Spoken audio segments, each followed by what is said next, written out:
capítulo 11 estava no período que estava no fim do reino de Judá, né? O livro de Jeremias foi escrito por ele próprio, né? Jeremias, entre mais ou menos 624 a 580 a.C., né? Antes de eu começar a ler o cenário, vamos fazer uma oração. Amém. Deus, muito obrigado, Pai, porque nós podemos estar reunidos aqui esta noite. Senhor, que essas pessoas possam ser alcançadas por essa palavra, assim como eu fui. Muito obrigado porque eu pude estar aqui, Pai, para poder pregar o Seu Evangelho às pessoas. Nós possamos, Senhor, estar dispostos a nos sacrificar, a nos entregar e a pregar o Seu Evangelho a todas as nações. Meu Senhor, deside as nações. Ide para nós pegarmos o Seu Evangelho. Nós não temos, Pai, vergonha de falar sobre o Senhor. Nós possamos, Pai, dizer livremente, Pai, assim como Daniel e seus amigos não se curvaram, Pai, a estátuas, o rei, porque eles nem tinham medo do que viria sobre eles, porque eles sabiam que o Senhor era com eles. Que nós possamos, Pai, não ter medo, assim como eles não tiveram. Em nome de Jesus, amém. Amém. Vamos lá, né? Jeremias. Vamos começar a partir do versículo 18. Jeremias 11, no 18, vamos ler até o 23. Vamos lá. O Senhor Deus me contou as maldades que os meus inimigos estavam planejando contra mim. E eu era como um cordeiro manso, que é levado para ser morto. Não sabia que era contra mim que eles estavam planejando maldades. Eles diziam o seguinte: vamos derrubar a árvore enquanto ainda está forte. Vamos matar Jeremias para que ele nunca mais ninguém lembre dele. Então eu orei assim: ó Senhor Todo-Poderoso, Tu és um juiz justo. Tu examinaste os nossos pensamentos e os nossos sentimentos. Deixe que eu veja a tua vingança contra eles, pois coloquei a minha causa nas tuas mãos. Os homens de Anadote queriam me ver morto. Disseram que se continuasse a pregar o nome de Deus, eles me matariam. Então o Senhor Todo-Poderoso disse a respeito deles: eu os castigarei, e os seus moços serão mortos na guerra, e os seus filhos e filhas morrerão de fome. Não sobrará nenhum deles quando chegar a desgraça que eu vou mandar cair sobre o povo de Anadote. Eita Jesus. Vamos começar, né?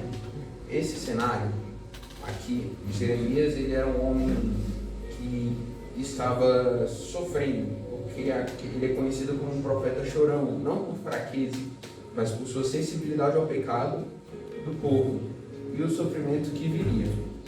No capítulo 11 anteriormente, no capítulo 11 e um pouco anteriormente, ele estava falando que o povo estava sofrendo, o povo estava fazendo errado. Eles tinham quebrado uma aliança com Cristo, né? E que eles deviam se sacrificar não, porque eles vão se arrepender por isso, né? Porque eles quebraram uma das alianças que Deus fez com o homem, né? Vamos começar aqui no 18. Diz: o Senhor me contou a maldade que meus inimigos estavam planejando contra mim. Ou seja, Deus ele viu a maldade que iria sofrer a Jeremias. Ele veio e contou ao profeta, né, o que iria acontecer com ele. Ele mostrou que haviam pessoas que queriam a maldade dele, né? Os inimigos disseram: vamos derrubar a árvore enquanto ainda é forte, vamos matar Jeremias para que nunca mais ninguém lembre dele.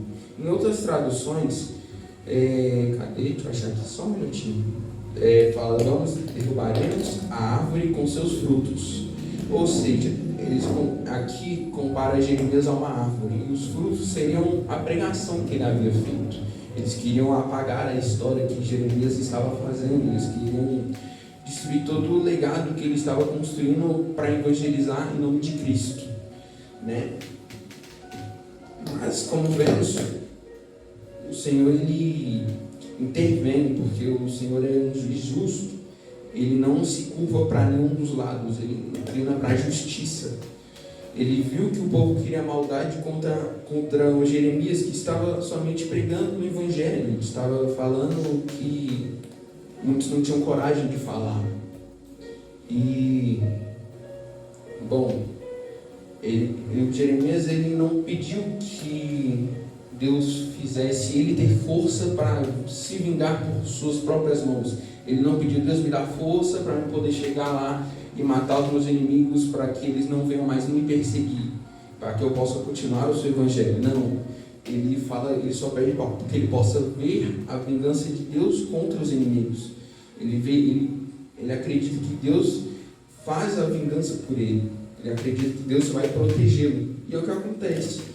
Deus, ele vai e castiga os moços, né? Como diz aqui no 22, então o Senhor Todo-Poderoso disse a respeito deles: eu os castigarei, os seus moços serão mortos na guerra, e os filhos e filhas morrerão de fome, né? Então vemos que, embora tudo que os inimigos estavam planejando fazer contra Jeremias, não ia adiantar, porque Deus iria vir e intervir por ele. Se vemos aqui, diz no 21, que os homens eram de Anadote. Anadote, para quem não sabe, é a cidade natal de Jeremias. O que nos mostra que, às vezes, o nosso inimigo não está longe nem perto. Às vezes ele é do nosso próprio ciclo. Às vezes ele pode ser da nossa própria família, para intervir o que nós queremos pregar.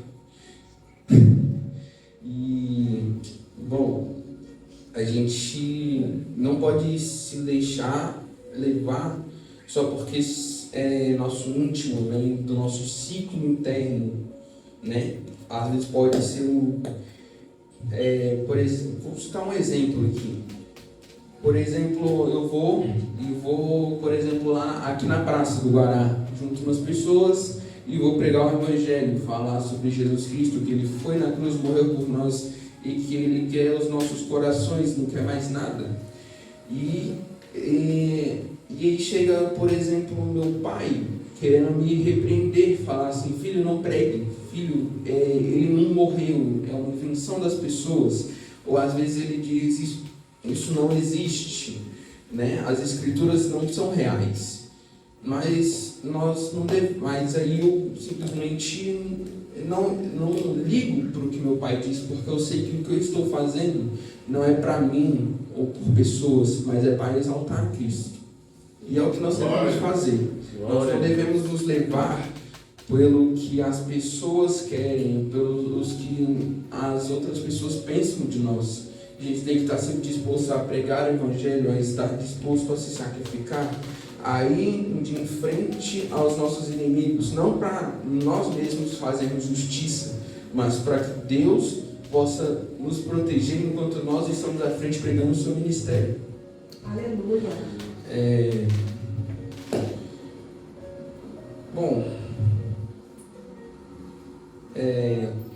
como é que eu explico também? Vamos voltar um pouquinho mais aqui também. Aqui Deus compara aqui Jeremias, ele é comparado a um cordeiro manso que é levado para ser morto. Ele observa, mas é como se ele observasse o que acontecesse, mas não ignorasse.